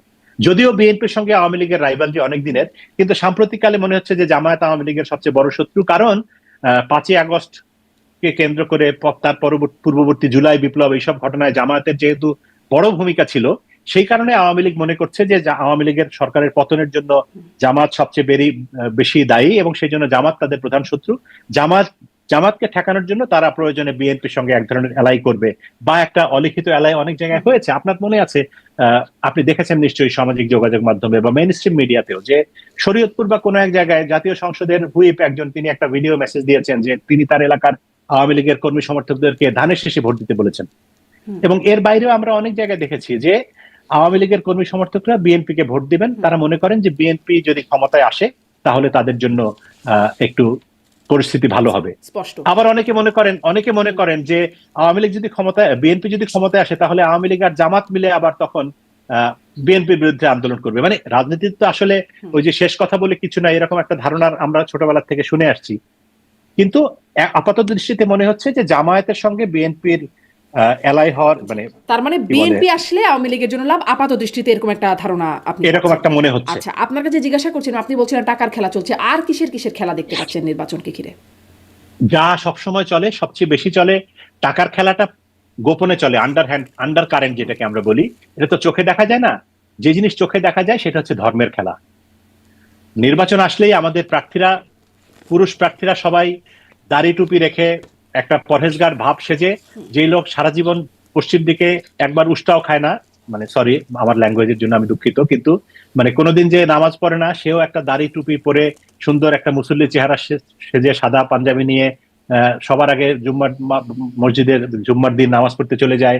তারপরে হচ্ছে কথায় কথায় আরবি বিভিন্ন সূরা কেরাত বলে, লম্বা করে সালাম দেয়। এরকম একটা ধর্মের ব্যবহার রাজনীতিতে সবচেয়ে বেশি হয়। আর নারীদের ক্ষেত্রে যেটা হয় যে হিজাব, তারপরে এত বড় জামা, এত বড় মানে আলখাল্লা বোরকা জাতীয় জিনিস পরে, মানে এই ধর্মের ব্যবহারটা নির্বাচনে সবচেয়ে বড় প্রভাব বিস্তার করে। টাকার বাইরে, টাকাটা বললাম তো দেখা যায় না, ধর্মের ব্যবহারটা দেখা যায়। এবং এবারও আমরা তার ব্যতিক্রম কিছু দেখিনি, এবং বরং এবার আমার কাছে আরো বেশি মনে হচ্ছে যে ধর্মের ব্যবহার। আর একটা জিনিসের ব্যবহার বাংলাদেশে ইদানিং এই নির্বাচনে বেশি করে ঘটছে, সেটা হচ্ছে নারী ভোটারদেরকে নানা রকম ভাবে, মানে কেউ খুব গ্লোরিফাই করার চেষ্টা করছে, কেউ খুব হেয় করার চেষ্টা করছে। বিশেষ করে আবারও সেই জামায়াতের কথা আসে। জামায়াতের আমির নিজে আল জাজিরায় ইন্টারভিউ দিয়েছেন, তার দলের বিভিন্ন সবাই বক্তব্য রেখেছেন, তারা অনেক কথা বলেছেন। সেখানে দেখা যাচ্ছে যে নারী নেতৃত্ব তারা মানেনি না, নারী নেতৃত্ব ইসলামে নেই, নারী নেতৃত্ব হারাম, নারীকে কখনোই সামনে আনা যাবে না। কিন্তু আমি এই কথাটা বিভিন্ন সময় বলেছি, আবারও বলি যে 2001 থেকে 2006 যখন তারা জামায়াত ইসলামী 4 দলীয় ঐক্যজোটের সরকারের অংশীদার ছিল, তখন তো নারী নেতৃত্বই ছিল বাংলাদেশে। বেগম খালেদা জিয়া তো পরিপূর্ণভাবে একজন নারী। তিনি বাংলাদেশ জাতীয়তাবাদী দলের চেয়ারপারসন ছিলেন দীর্ঘকাল, আজীবন। তিনি প্রধানমন্ত্রী ছিলেন, দীর্ঘ 3 দফায় তিনি নির্বাচিত হয়েছেন প্রধানমন্ত্রী হিসেবে। তার নেতৃত্বে সরকার গঠন করা, তার নেতৃত্বে আন্দোলন করা তখন জায়েজ ছিল। হঠাৎ করে এবার কি ঘটনা ঘটলো, জামাত ইসলামের নেতারা বলা শুরু করলো যে নারী নেতৃত্ব হারাম। তো এইসব জায়গায় হচ্ছে ওই যে নারীকে নির্বাচনে ব্যবহার করার একটা প্রবণতা আমাদের রাজনীতিবিদদের মধ্যে আমরা দেখি। এবারও তার ব্যতিক্রম আমরা কিছু দেখছি না। এই যে নারী, তারপরে ধর্মীয় সংখ্যালঘু যারা, তাদেরকে নানা রকম ভাবে ব্যবহার করা হয়। সবাই তাদের জন্য তখন বিরাট উদার ভূমিকা হস্তে সামনে এসে দাঁড়ায়, তোমরা আমার ভাই, তোমরা আমার বোন, তোমাদের চেয়ে আপন আমার কেউ নাই। তাদের জন্য দরদ তখন একদম উতলে ওঠে, যে তাদের ছাড়া বাংলাদেশে নির্বাচন হবেই না, তাদের প্রত্যেককে ভোট কেন্দ্রে যেতে হবে। আবার আরেক দল আছে যে হ্যাঁ তোমরা না গেলে কিন্তু তোমাদেরকে দেখে নেওয়া হবে, তোমরা কিন্তু চিহ্নিত। মানে তারা না, তারা একটা ভয়ঙ্কর আতঙ্কের মধ্যে থাকে নির্বাচনে। ভোট দিতে গেলেও বিপদ, না দিতে গেলেও বিপদ, অমুককে দিলেও বিপদ, তমুককে দিলে বিপদ, ওকে না দিলে বিপদ, ওকে দিলে বিপদ। মানে এই সংখ্যালঘুদের একটা খুব ভালনারেবল সময় হচ্ছে বাংলাদেশের নির্বাচন। তো আপাত দৃষ্টিতে আমার কাছে যেটা মনে হয় যে জি। টাকা, হ্যাঁ। ধর্ম, এই নারী, সংখ্যালঘু, এগুলি হচ্ছে একটা বিষয়। আর এর বাইরে যে প্রভাব থাকে সেটি হচ্ছে মানে কার্যকর প্রভাব থাকে প্রশাসন, আইন শৃঙ্খলা রক্ষাকারী বাহিনী, পুলিশ বা অন্য যারা আছেন সেটার আইন কথা আপনি শৃঙ্খলা একটু আগে রক্ষার সঙ্গে বলছিলেন, জড়িত। কিন্তু বিদেশি হ্যাঁ, প্রভাব কি এবার আছে? মানে এটাও এবার আলোচনা হয়েছে, একটা ধারণা আছে যে মার্কিন যুক্তরাষ্ট্র মনে হয় জামাতকে সমর্থন করছে আর ভারত বিএনপিকে। এইখানে আমি একটু ভিন্ন মত পোষণ করতে চাই। বিদেশি প্রভাব থাকে, বিদেশিদের একটা বিদেশি মানে বাংলাদেশের স্বার্থের সঙ্গে যারা জড়িত, সেটা মার্কিন যুক্তরাষ্ট্র হোক, ভারত হোক, চীন হোক, সৌদি আরব হোক, প্রত্যেকের, পাকিস্তান হোক, প্রত্যেকেরই কিন্তু আগ্রহ আছে বাংলাদেশের ব্যাপারে এবং তাদের পছন্দের রাজনৈতিক শক্তি আছে। আমেরিকা চায় অমুক থাকলে তাদের ভালো, ভারত চায় অমুক থাকলে তাদের ভালো, চীন চায় অমুক থাকলে, তাদের প্রত্যেকের আগ্রহ আছে। কিন্তু এন্ড অফ দ্য ডে এই চাবিটা কিন্তু বাংলাদেশের মানুষের হাতে। বাংলাদেশের মানুষ যদি সক্রিয়ভাবে নির্বাচনে অংশগ্রহণ করে এবং ভোট দিতে পারে এবং সেই ভোটের ফলাফল যদি প্রতিফলিত হয়, তাহলে কিন্তু বিদেশিদের চাওয়া খুব একটা কাজ করে না। কারণ আপনি দেখেন, বাংলাদেশের জীবন ইতিহাসে সবচেয়ে বড় ঘটনা বাংলাদেশের মুক্তিযুদ্ধ। 1971 সালে মার্কিন পরাশক্তি থেকে শুরু করে চীন, সৌদি আরব, মধ্যপ্রাচ্য, পৃথিবীর বহু বড় বড় দেশ কিন্তু চেয়েছে বাংলাদেশ স্বাধীন না হোক, পাকিস্তানকে তারা সমর্থন জানিয়েছে। কিন্তু তারপরেও বাংলাদেশ স্বাধীন হয়েছে শুধুমাত্র কি ভারতের সমর্থনের কারণে? না, আমি মনে করি বাংলাদেশের মানুষ তখন ঐক্যবদ্ধ ছিল। গোটা বাংলাদেশের 7.5 কোটি মানুষ তখন ঐক্যবদ্ধ ছিল। বাংলাদেশের মানুষ চেয়েছে বাংলাদেশ স্বাধীন হোক, সেজন্যই বাংলাদেশ স্বাধীন হয়েছে। এটা ভারতের চাওয়ায় বা আমেরিকার না চাওয়াতে স্বাধীনতা হয়নি, আটকায়নি। এবার এখনো বাংলাদেশের মানুষ যদি মনে করে যে আমরা এই সরকারকে চাই, তাহলে বিদেশিদের চাওয়ায় খুব একটা এদিক সেদিক হয় না। তাহলে এটা কি আমার ব্যক্তিগত এই যে সবসময় যে ধারণা। শুনি ভারত এসে বা যুক্তরাষ্ট্র মানে যুক্তরাষ্ট্র ক্ষমতা থেকে সরালো, ভারত এসে বসালো, এই যে বিষয়গুলো যে আমরা শুনি বরাবর অভিযোগ করতে, সেটি আসলে কেন শুনি? মানে ওই যে যতগুলো যদি আচ্ছা, আপনি এখন বললেন, এখানে একটা জিনিস আছে। যদি মানুষ ভোট দেয়, যদি ভোটের হ্যাঁ, প্রতিফলন হ্যাঁ। ঘটে, মানে সেগুলো ঘটে নাই বলে কি ওদের প্রভাবের কথা ভেবে না, আসছে? ওরা ওরা তো প্রভাবিত করতে পারে। ওরা বলতে যে কোনো পরাশক্তি বা উপপরাশক্তি, মানে পরাশক্তি যদি আপনি মার্কিন যুক্তরাষ্ট্র, রাশিয়াকে বলেন, হয়তো চীনকে বলবেন, ভারতকে বলবেন উপপরাশক্তি। ওই যে আমরা বলি ব্রিক্স, ব্রাজিল, রাশিয়া ইত্যাদি আছে না, ইন্ডিয়া, চায়না, সাউথ আফ্রিকা ইত্যাদি, সেই রকম যারা দ্বিতীয় শক্তিশালী দল, দ্বিতীয় ধারার, তাদেরও তো একটা প্রভাব আছে। বাংলাদেশের রাজনীতিকে তারা প্রভাবিত করার চেষ্টা করে এবং তারা সফলকামও হয় অনেক ক্ষেত্রে। আরেকটা জিনিস হচ্ছে কি, যে কোনো জিনিস ভাঙা সহজ, গড়া কঠিন। একটা রাষ্ট্র, একটা সরকার, একটা সিস্টেমকে ভাঙা খুব সহজ যে কারো পক্ষে। এই যে ইদানিং নানা জায়গায় শ্রীলঙ্কা বা নেপাল বা বাংলাদেশ বা অন্য অনেক দেশের দিকে তাকান, যদি একটা সরকার তাসের ঘরের মতো ঝুরঝুর করে পড়ে যাচ্ছে, কিন্তু পরবর্তীকালে সেই রাষ্ট্রটা, একটা সিস্টেম ভেঙে পড়লো, একটা সিস্টেম দাঁড় করানো কিন্তু আমাদের মানে যেভাবেই আপনি বলেন না কেন, প্রফেসর ইউনূসকে তো দেশের মানুষ শ্রদ্ধাই করতো, ভালোই বাসতো, তার প্রতি একটা আশা ভরসা নিয়েই তো ছিল। তিনি একটা আন্তর্জাতিক খ্যাতি সম্পন্ন মানুষ, কিন্তু তিনি 1.5 বছরে তো কিছুই করতে পারলেন না সেই অর্থে। বাংলাদেশটাকে তো একটা পুনর্গঠনের জায়গায় নিয়ে যেতে পারলেন না। অথচ ধ্বংস করতে তো সময় লেগেছিল মাত্র ধরেন জুলাইয়ের মাঝামাঝি থেকে শুরু করে আগস্টের 5 তারিখ, মানে 3 সপ্তাহের ব্যবধানে বাংলাদেশটা ধসে পড়লো। কিন্তু সেই বাংলাদেশকে আপনি 3 বছরে, আগামী 30 বছরে সেই জায়গায় নিতে পারেন কিনা দেখেন তো। বিদেশি শক্তির ধ্বংস করার ক্ষেত্রে যতটা প্রভাব বিস্তার করতে পারে, সৃষ্টি করার ক্ষেত্রে ততটা প্রভাব বিস্তার করতে পারে না। এখন আমেরিকার প্রেসিডেন্টের মনে হলো যে আমি ভেনেজুয়েলার প্রেসিডেন্টকে ধরে এনে বন্দি করে রাখবো, সে পারলো।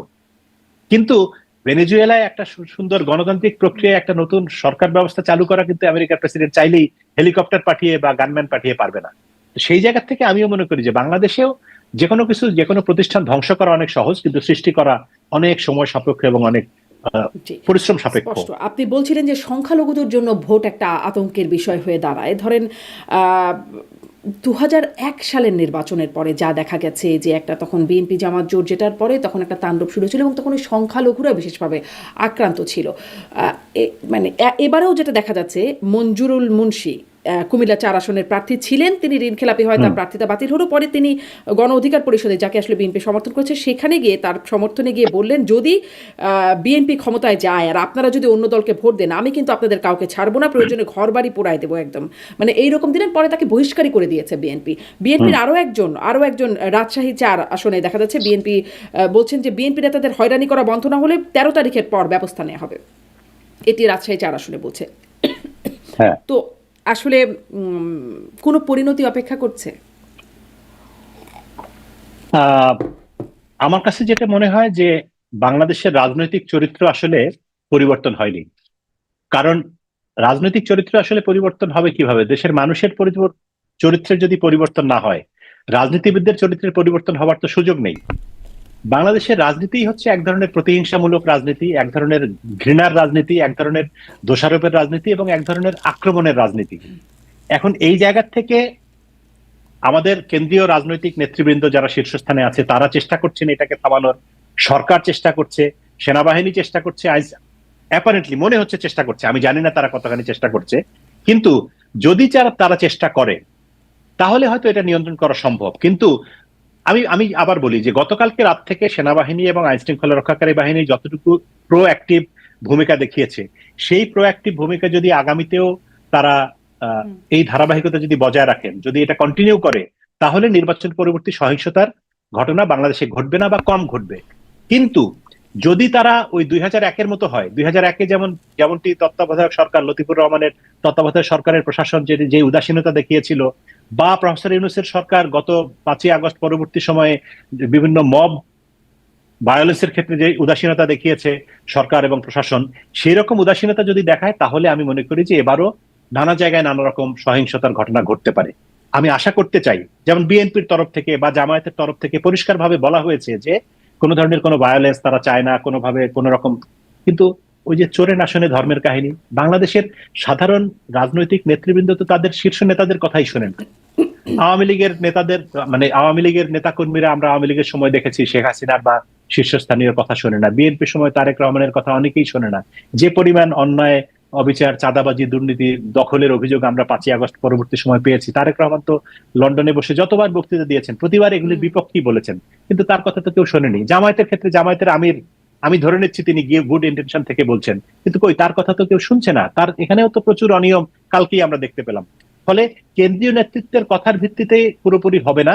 এখানে কেউ যদি অন্যায় করে, হ্যাঁ বহিষ্কার করেছে মঞ্জুর হাসান মুন্সিকে বা আরো অনেককে, সেটা ঠিক আছে, আপনি দলীয় ব্যবস্থা, প্রশাসনিক ব্যবস্থা, মানে দলীয় শৃঙ্খলাগত ব্যবস্থা নিতে পারেন। কিন্তু কেউ একজন একটা ফৌজদারি অপরাধ করলে তারেক রহমান বা ডাক্তার শফিকুর রহমান তো তাকে শাস্তি দিতে পারবেন না, তাকে জেলে নিতে পারবেন না। সেই দায়িত্বটা তো আইন শৃঙ্খলা রক্ষাকারী বাহিনী বা সরকারকে পালন করতে হবে। সরকার যদি সেই জায়গায় প্রোঅ্যাক্টিভ ভূমিকা পালন না করে, তাহলে তো এই ভায়োলেন্স অবশ্যম্ভাবী। কারণ ধরেন নির্বাচনে তো আইন শৃঙ্খলা বাহিনী যদি যথাযথ ভূমিকা পালন করে বা যেমনটা দেখছেন ভোটের মধ্যে তেমনটাই যদি করে, মানে সরকার যেই দল গঠন করতে যাচ্ছে তাদের বিরুদ্ধে ব্যবস্থা নেওয়ার মতো মানে অবস্থান আইন শৃঙ্খলা বাহিনীর থাকবে। আমি মনে করি থাকবে। আমি মনে করি থাকবে, কারণ আইন শৃঙ্খলা রক্ষাকারী বাহিনীর সদস্যরাও কিন্তু এক ধরনের দিক নির্দেশনাহীনতার ভিতরে রয়েছে, মানে ডিরেকশনলেস। কারণ তারাও এক ধরনের জানে যে একটা একটা সিঙ্কিং বোট থেকে যে কেউ যেদিকে যে কোনো দিকে লাফিয়ে পড়তে চায়।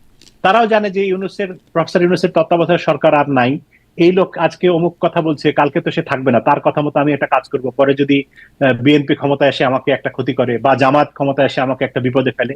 সেই জন্য এই ধরনের সরকারের কথাবার্তাও খুব একটা শুনতে চায় না, মানে মনোযোগ দিয়ে শোনে না হয়তো, এটা আমার ধারণা বা আমার অভিজ্ঞতা থেকে আমি যা দেখেছি। সেই জায়গা থেকে প্রশাসন যদি, মানে একটা নির্বাচিত সরকার আসার পরে যদি তারা প্রশাসনকে সুন্দরভাবে শৃঙ্খলার মধ্যে নিয়ে আসতে পারেন, তাহলে নিশ্চয়ই তাদের পক্ষে আইন শৃঙ্খলা রক্ষা নিয়ন্ত্রণ অসম্ভব কোনো ব্যাপার হবে বলে আমার কাছে মনে হয় না। অনেকগুলো যদি আছে, দেখা যাক, মানে সেটিও খুব পরের বেশি। না না, তা তো বটেই, কারণ যদি ছাড়া তো কোনো কিছুই নেই। এখন আমি তো এখনো জানি না সন্ধ্যার সময় আমি কি দেখবো। হ্যাঁ, কিন্তু সেটাই এবারে একটু সেই পূর্বাভাসটা জানতে চাই যে কি মনে হয় কে জিতবে। আচ্ছা, সেটা একটু পরেই রাখি, শেষ প্রশ্নের দিকে যাই। সেটা একটু আপনি নানান রকম ভূমিকা, মানে কার কি ভূমিকা, প্রশাসনের ভূমিকা জানতে চাচ্ছিলাম, আইন শৃঙ্খলা বাহিনীর ভূমিকা, সরকারের ভূমিকা, নানান রকম ভূমিকা আপনি ব্যাখ্যা করলেন। গণমাধ্যমের ভূমিকা কেমন দেখলেন? ওই 18 নির্বাচনের পরে যেমন আপনি বলেছিলেন যে আমরা ভয় পাই, মানে গণমাধ্যম, সংবাদ মাধ্যমগুলো, এখন ভূমিকা কেমন দেখলেন বা দেখছেন? আমি খুব দুঃখের সঙ্গে বলতে চাই যে গণমাধ্যমের ভূমিকা আসলে আগে যা ছিল এখনো তাই। গণমাধ্যমের ভিতরে অনেকগুলি আতঙ্ক কাজ করে। এটা যে প্রফেসর ইউনূসের সরকার অথবা শেখ হাসিনার সরকার বা অন্য খালেদা জিয়ার সরকার তাদের উপরে চাপিয়ে দিয়েছে তা না। গণমাধ্যম পরিচালিত হয় মূলত মালিকদের ইচ্ছার ভিত্তিতে। আমার দীর্ঘদিনের অভিজ্ঞতা থেকে আমি বুঝি যে মালিকরা যেভাবে চান গণমাধ্যম সেইভাবে পরিচালিত হয়, এবং মালিকরা সাধারণত চান না কোন সরকারকে, এক্সিস্টিং সরকারকে চটিয়ে কোনো কাজ করতে। কারণ টেলিভিশনের পত্রিকার লাইসেন্স ডিক্লারেশন বাতিল করার জন্য একটা দীর্ঘ প্রক্রিয়ার ভিতর দিয়ে যেতে হয়। আর টেলিভিশনের লাইসেন্স বাতিল করার জন্য কিছুই লাগে না, তথ্য মন্ত্রণালয়ের একজন উপসচিব একটা চিঠি দিয়ে টেলিভিশনের লাইসেন্স যে কোনো মুহূর্তে বন্ধ করে দিতে পারে। সেই জন্য মালিকরা এক ধরনের আতঙ্কে থাকে যে আমি সরকারের বিরুদ্ধে কথা বলতে গিয়ে আবার কি নাকি বিপদে পড়ি। তারপরে হচ্ছে বড় জায়গা যেটা মালিকের এবং সরকারের ইচ্ছার বাইরে, বিজ্ঞাপনদাতা একটা বড় ইস্যু। আমার বিজ্ঞাপনদাতা হচ্ছে অমুক কোম্পানি, সে তো অমুক দলের প্রার্থী, আমি তার বিপক্ষে গিয়ে কিভাবে নির্বাচনী ফলাফল বা নির্বাচনের খবর দিব? আমার প্রার্থী যদি হয় কুলা মার্কার, আমি কিভাবে চেয়ার মার্কার পক্ষে যাব? এই আতঙ্ক কাজ করে। এবং এই একটি দলের প্রতি বায়াসনেস থাকে না? না না, একটি দলের প্রতি সবসময় বায়াসনেস থাকে না। বেশিরভাগ ক্ষেত্রে সরকারি দলের প্রতি বায়াসনেস থাকে। সরকার যেভাবে নির্দেশনা দেয় বা সরকার যেরকম চায় বলে গণমাধ্যম মালিকরা বা সম্পাদকরা মনে করেন, সেভাবেই গণমাধ্যম পরিচালিত হয়। এবং এর বাইরে গিয়ে যখন কেউ কোনো নিউজ করতে যায় বা কোনো কাজ করতে যায়, তাকে নানা রকম কঠিন পরীক্ষার মধ্যে দিয়ে পড়তে হয়, চাকরি হারাতে হয় বা মামলার মুখোমুখি হতে হয়, মানে অনেক ভোগান্তির ভিতর দিয়ে তাকে যেতে হয়। আর একটা জিনিস আমি লক্ষ্য করেছি যে এবারের আজকের নির্বাচনের গণমাধ্যমের ভূমিকা দেখলাম যে গণমাধ্যমের ভিতরে একটা প্রবণতা আছে যে নির্বাচনটা খুব উৎসব মুখর হচ্ছে, নির্বাচনটা খুব সুন্দর হচ্ছে, এটা দেখানোর একটা প্রবণতা। যেসব কেন্দ্রে ভোটার বেশি সেখানে গিয়ে খুব সবাই মিলে লাইভ করছে, অনেক লম্বা লাইন। কিন্তু পাশাপাশি আরেকটা 2 মাইল দূরেই আরেকটা কেন্দ্র আছে যেখানে কোনো ভোটারই নেই, সেখানে কিন্তু গণমাধ্যম, মূলধারার গণমাধ্যম এরকম একটা পাওয়া যাচ্ছে না। প্রধান উপদেষ্টা যেহেতু বলেছেন এটা ঈদের চেয়েও বড় ঈদ হচ্ছে, মানে খুব উৎসব, বাংলাদেশের নতুন জন্মদিন হচ্ছে আজকে। আমি জানি না, উনি একবার বললেন 5ই আগস্ট বাংলাদেশের জন্মদিন, আজকে বললেন আরেকবার আজকে বাংলাদেশের জন্মদিন, মাঝখানে যেদিন জুলাই সনদ ঘোষণা করলেন সেদিন বললেন বাংলাদেশের জন্মদিন। আমরা জন্মের পর থেকে জেনে এসেছি 26শে মার্চ বাংলাদেশের জন্মদিন। বাংলাদেশ কতগুলি জন্মদিন পালন করবে সেটা নিয়েও আমার একটু সন্দেহ হচ্ছে। তো এখন যেহেতু প্রধান উপদেষ্টা বলেছেন যে ঈদের চেয়েও বড় ঈদ আজ বাংলাদেশের জন্মদিন, এবং এই কথা উনি অনেক আগে থেকেই বলে আসছেন, নতুন কালের ভিতরে আমরা প্রবেশ করব, সেজন্য গণমাধ্যমও চায় যে একটা বিরাট উৎসব মুখর নির্বাচন হচ্ছে, এটা দেখানোর জন্য, প্রমাণ করার জন্য। কিন্তু উৎসব মুখরতার বাইরেও যে অন্য চিত্র আছে, সেই চিত্রগুলো সামাজিক যোগাযোগ মাধ্যমে বা সোশ্যাল মিডিয়াতে বা বাংলাদেশে ফেসবুকে যতটা প্রকটভাবে দেখা যাচ্ছে, মূলধারার গণমাধ্যমে, টেলিভিশনে বা পত্রিকায় কিন্তু সেটা নাই। তার মানে হচ্ছে হ্যাঁ, বদলায় নাই, আমার কাছে পরিষ্কার সেটাই মনে হয়। একদম শেষে আপনার কাছে কি মনে হয় কে জিতবে, কেমন আসনের ব্যবধান হবে, পূর্বাভাস? আচ্ছা, আমি যেটা বুঝি সেটা হচ্ছে যে বাংলাদেশের রাজনীতিতে দুটি বড় দল, বিএনপি এবং আওয়ামী লীগ, অথবা উল্টো করে বললে আওয়ামী লীগ এবং বিএনপি। এখন কি বলে, পারিপার্শ্বিক কারণে, রাজনৈতিক কারণে বা যে কোনো প্রশাসনিক কারণে আওয়ামী লীগ এবারে নির্বাচনে অনুপস্থিত, তাদের রাজনৈতিক কর্মকাণ্ড নিষিদ্ধ। তার মানে তো এই না যে আওয়ামী লীগ ধুলায় মিশে গেছে বা মহাশূন্যে মিলিয়ে গেছে, আওয়ামী লীগ তো আছে। জামায়াতে ইসলামী বা জাতীয় পার্টি, এরা হচ্ছে দ্বিতীয় শ্রেণীর রাজনৈতিক দল। এরা বাংলাদেশে কোনোদিনও প্রথম সারির বা বড় দল বিরোধ পরিচিত না। ওই যে মির্জা ফখরুল সাহেব কিছুদিন আগে বলেছিলেন যে বড় দুটি দল বলতে ওনারা সবসময় আওয়ামী লীগ বিএনপিকেই বোঝেন, বাংলাদেশের মানুষও তাই বোঝে। এখন বিএনপি নেই, ধরেন গত নির্বাচনে বিএনপি ছিল না, তার মানে জাতীয় পার্টি ছিল, জাতীয় পার্টি তো একটা বড় দল হয়ে যায় নাই। বা এবারের নির্বাচনে আওয়ামী লীগ নেই, জামাত আছে বলে জামাত একটা বড় দল হয়ে যায়নি। সেই বিবেচনায় জামায়াত একটা ছোট মানের ছোট রাজনৈতিক দল। এখনকার বিবেচনাটা কি এক? মানে তখন জাতীয় পার্টি, তখনও একটা সমঝোতা হচ্ছিল, সেটিও আমরা দেখছিলাম, জাতীয় পার্টির সাথে আওয়ামী লীগের, বা তারা গৃহপালিত বিরোধী দল থেকেছে, জামাতও জোটে থেকেছে। কিন্তু এই নির্বাচনের আগ পর্যন্ত যে একদম টান টান দেখা গেল, খুব প্রতিদ্বন্দ্বিতা, খুব পাল্টাপাল্টি একটা দোষারোপ চললো, মানে তার মধ্যে তো একটা হাইপ তৈরি হয়েছে নাকি? এটা এখন হয় কি যে আমার ধারণা যে সোশ্যাল মিডিয়ার হাইপ আর বাস্তবতার হাইপ একটু ডিফারেন্ট। আমি বহু জায়গায় দেখেছি যে জামায়াতের সবগুলো ভোট কেন্দ্রে এজেন্ট দেওয়ার মতো, পোলিং এজেন্ট দেওয়ার মতো লোকই নাই। আমি যেই এলাকার বড় হয়েছি সেই এলাকাতেও আমি দেখেছি বহু জায়গায় জামাতের এজেন্টই নাই, এজেন্ট দেওয়ার মতো লোকই নাই, এজেন্ট থাকবে কোত্থেকে? তো সেখানে তাদের একটা নির্দিষ্ট ভোট আছে। তাদের ভোটটার সুবিধাটা হচ্ছে যে তাদের যদি ধরেন কথার কথা ওই আসনে 10% ভোট আছে, ওই 10%ই কিন্তু কাস্ট হবে। বিএনপির হয়তো 30% আছে, সেখানে 15% কাস্ট হবে, অর্ধেক লোক হয়তো ভোট দিতে যাবেই না বা 20% যাবে। আওয়ামী লীগেরও এরকম 30% থাকলে 15% যাবে, 10% যাবে না। কিন্তু জামায়াতের 10% থাকলে 2-1 জন কোনো কারণে হাত পা ভাঙা, অসুস্থ বা হাসপাতালে থাকবে, ওইটা বাদে 10%-এর মধ্যে 10%ই যাবে বা 9.99% যাবে। এটা হচ্ছে জামাতের ডেডিকেশন। সেই জায়গা থেকে আমি যেটা বুঝি সেটা হচ্ছে যে জামায়াত একটা ভালো সংখ্যক, 91-এ তো তারা সবচেয়ে ভালো ফলাফল করেছিল বাংলাদেশের নির্বাচনে, 16% বোধ হয়, 14 বা 16% ভোট পেয়েছিল। এবার সেরকম একটা ভোটের ফলাফল তারা মনে মনে আশা করে। সোশ্যাল মিডিয়ায় কি বলছে বা ইন্টারভিউতে, মিডিয়ার ইন্টারভিউতে কি বলছে সেটা আমি মনে করি না, কারণ আমার দেখা আমার জীবনে আমি দেখিনি যে রাজনীতিবিদরা টিভি ক্যামেরার সামনে কখনো সত্যি কথা বলেন। তো তারা টিভি ক্যামেরার সামনে কি বলছেন সেটাকে আমি গোনায় ধরছি না। বাস্তবতা হচ্ছে এই যে তারা যদি আগের সেই 91-এর 14%, 15%, 16% ভোট পান, they should be happy with that. এবং আসনের হিসাব যদি আপনি বলেন, জামায়াতের বাংলাদেশের বাস্তবতায় এখন আওয়ামী লীগ নেই, তারপরে বিএনপি তাদের প্রধান প্রতিদ্বন্দ্বী, তাদের একটা অন্য সমর্থন হয়েছে, তরুণ প্রজন্মের একটা নতুন অংশ তাদের নতুন সমর্থক হয়েছে। ছাত্র সংসদের, বিশ্ববিদ্যালয়গুলিতে ছাত্র সংসদের নির্বাচন যদি প্রভাবিত করে, সেখানে 16%-এর জায়গায় হয়তো 18%, 19% হতে পারে, কিন্তু সেটা 20% হবে বলে আমার মনে হয় না। এক